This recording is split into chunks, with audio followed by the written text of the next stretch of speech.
आप सभी का स्वागत है हमारे चैनल इंजीनियर्स कोच में। तो आज का जो हमारा टॉपिक है वो है ब्रिक से रिलेटेड।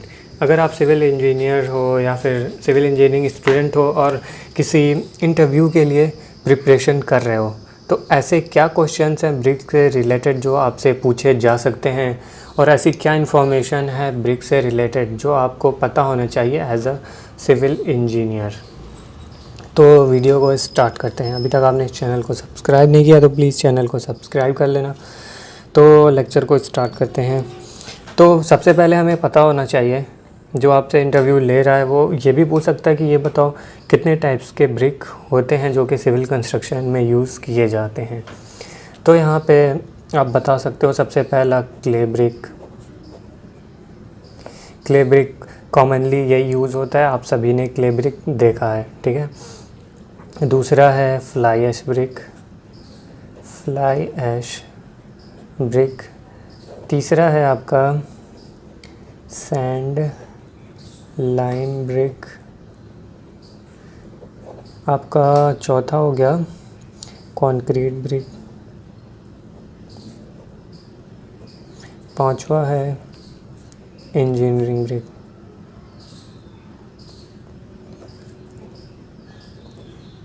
तो ये सब ब्रिक्स को अभी हम आपको डिटेल में बताएंगे। तो सबसे पहले हम बात करेंगे क्ले ब्रिक की, क्योंकि कॉमनली मोस्टली क्ले ब्रिक ही यूज़ होता है। अब इस क्ले ब्रिक में देखिए दो टाइप्स के क्ले ब्रिक आते हैं। अब इसको दो टाइप्स में डिवाइड करेंगे। Type of brick based on manufacturing process, मतलब इसके मैन्युफैक्चरिंग प्रोसेस के हिसाब से जो क्ले ब्रिक है, ठीक है, उसके मैन्युफैक्चरिंग के हिसाब से इसको दो कैटेगरी में बांटा गया है। पहला है सन ड्राइड ब्रिक,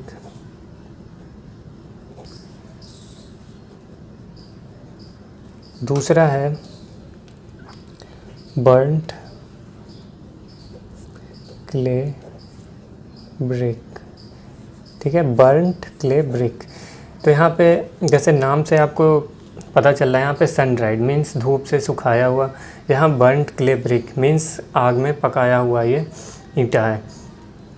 तो जो कॉमन स्टेप है ये सन ड्राइड ब्रिक में भी और बर्न्ट क्ले ब्रिक में भी, एक देखिए कौन कौन से स्टेप कॉमन है। सबसे जो पहला स्टेप है प्रिपरेशन ऑफ क्ले, क्ले को तैयार करना।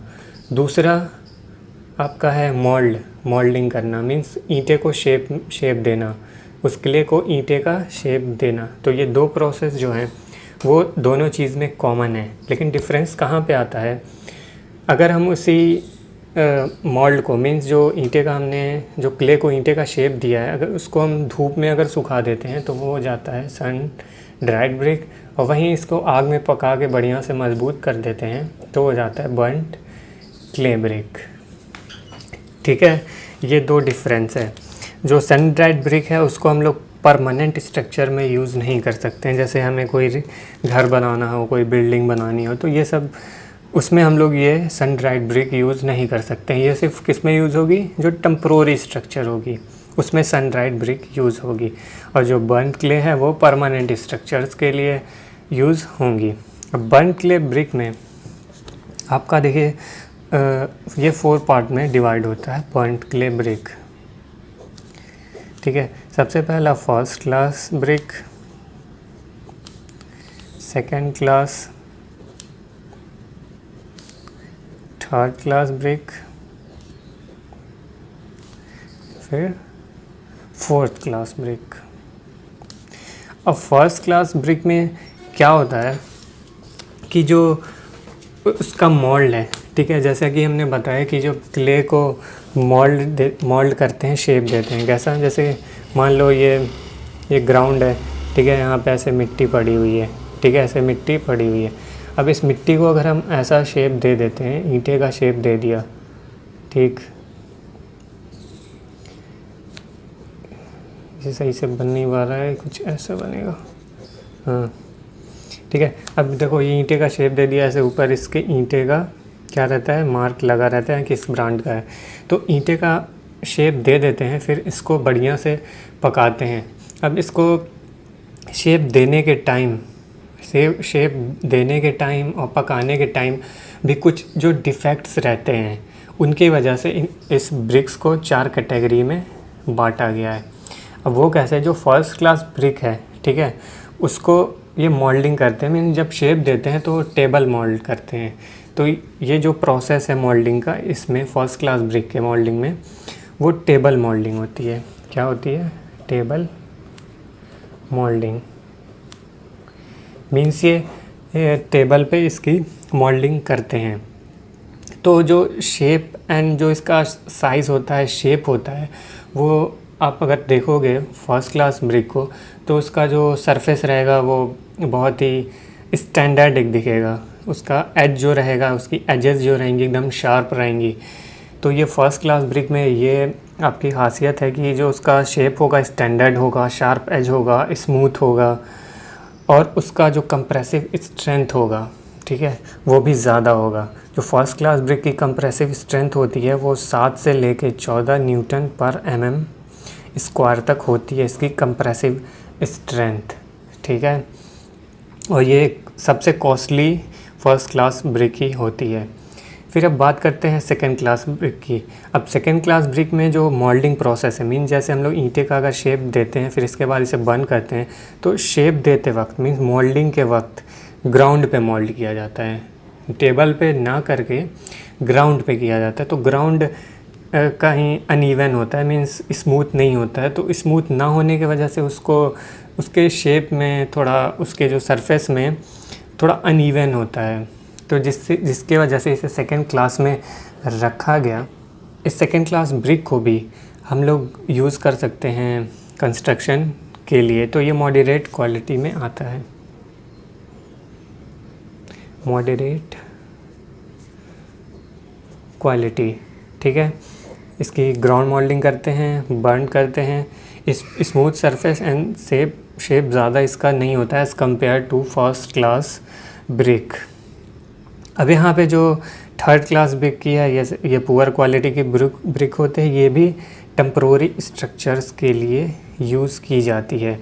अब ये थर्ड क्लास की जो ब्रिक है, इसमें आपको ना स्मूथ सरफेस मिलेगा, ना इसका एज मिलेगा, इसका स्ट्रेंथ और ड्यूरेबिलिटी भी लो होती है। वैसे फोर्थ क्लास जो ब्रिक होती है, ये ब्रिक आती है आपकी कि जैसे कोई भी ईंटें बनाते वक्त, जैसे बर्न करते वक्त ओवर बर्न हो जाती है, ज़रूरत से ज़्यादा बर्न हो जाती है, तो फिर उसको फोर्थ क्लास कैटेगरी में डाल देते हैं और वो एज अ एग्रीगेट यूज़ हो जाती है, ठीक है। एग्रीगेट मीन उसको क्रश करके ऐसी जगह पे यूज़ करते हैं जहाँ उसे एज अ एग्रीगेट यूज़ कर लेते हैं, ठीक है। तो ये फोर्थ क्लास की कैटेगरी में ये ब्रिक आती है। अब यहाँ पे आपको दूसरे में दिख रहा है फ्लाई ऐश ब्रिक। अब जो फ्लाई ऐश ब्रिक है, ये स्क्रीन पे दिख रहा है नहीं, तो यहीं बताते हैं इसे। जो फ्लाई ऐश ब्रिक है, वो आप देखोगे आजकल कॉमनली, जो आजकल कॉमर्शियल बिल्डिंग्स हैं उसमें ये फ्लाई ऐश ब्रिक यूज़ हो रही है। फ्लाई ऐश ब्रिक यूज़ करने का ये फ़ायदा है कि ये इसकी काफ़ी जो स्ट्रेंथ ज़्यादा है। ये फ्लाई ऐश जैसे वो सीमेंट बनता है, जस्ट वैसे ही फ्लाई ऐश और वाटर को मिला के ये फ्लाई ऐश ब्रिक बनाते हैं। तो इसमें क्या होता है कि जो इसकी वाटर रेजिस्टेंस प्रॉपर्टी है वो भी ज़्यादा रहती है, मतलब इसकी जो फायर रेजिस्टेंस प्रॉपर्टी है वो भी ज़्यादा होती है। और ये सबसे बढ़िया चीज़ है, लाइट वेट होता है, मतलब इसका वेट ज़्यादा नहीं होता, जिससे हमारा जो स्ट्रक्चर का वेट है वो भी काफ़ी हद तक कम हो जाता है। फिर आता है सैंड लाइम ब्रिक। अब ये जो सैंड लाइम ब्रिक है, ये सैंड और लाइम को मिला के बनाया गया है। ये भी ज़्यादा यूज़ नहीं होता है, ये कहीं कहीं यूज़ किया जाता है। फिर होता है कंक्रीट ब्रिक।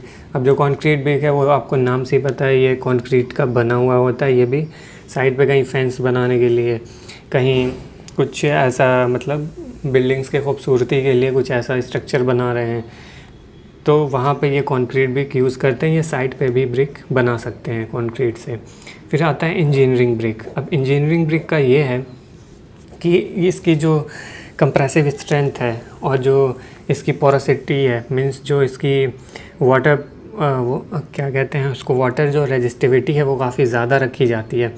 इस इंजीनियरिंग ब्रिक का यूज़ जो है वो मोस्टली बेसमेंट में यूज़ किया जाता है कि इस पर कोई भी मतलब जो वाटर है उसका फ़र्क ना पड़े, इसकी स्ट्रेंथ ज़्यादा हो, ड्यूरेबिलिटी इसकी ज़्यादा हो, तो मोस्टली ये बेसमेंट में यूज़ किया जाता है ये इंजीनियरिंग ब्रिक।